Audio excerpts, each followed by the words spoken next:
覺得性點樣影響香港地產發展？如果話香港地產發展只係樓價升，佢就低估咗覺得性嘅影響。覺得性真正改變咗，唔止係起咗幾多樓，而係改變咗香港人應該點樣住呢個想像。第一，覺得性將地產由投資品變成家庭計劃。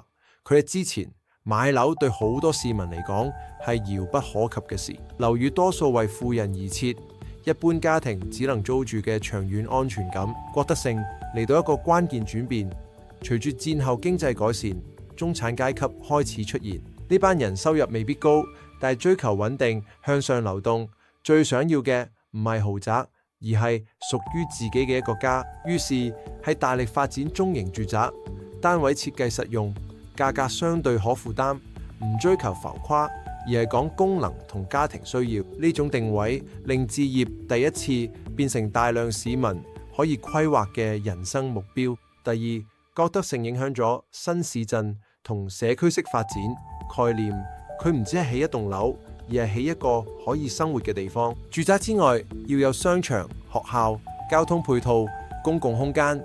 住屋唔再只係瞓覺嘅地方，而係日常生活嘅中心。呢種屋苑式發展之後成為香港地產主流模式，深深影響咗城市結構。你今日見到嘅大型屋苑，商住一體，社區配套齊全，好多都可以追溯到呢種思路。第三，覺得性將地產發展同穩定掛鈎，佢嘅經營風格相對保守同長線，唔追短期暴利，而係相信城市會長期成長。呢種取態同香港中產心態高度一致。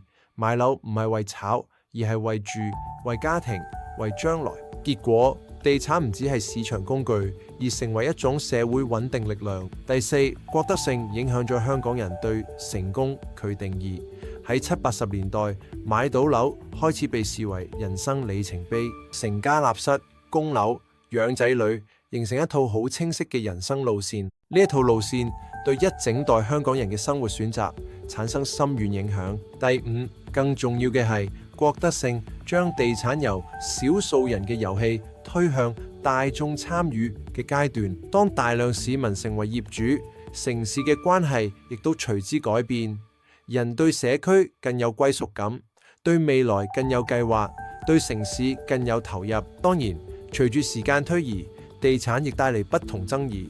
但如果翻到歷史脈絡，覺得性嘅影響係令地產成為香港社會結構嘅核心一環。佢唔只係起樓嘅人，而係改變咗香港人點樣理解家、穩定同向上。所以覺得性影響香港地產發展，唔係因為睇樓起得最多，而係因為佢將住屋由一個市場商品變成一個世代嘅人生目標。而呢個影響直到今日仍然深深存在喺香港城市入邊。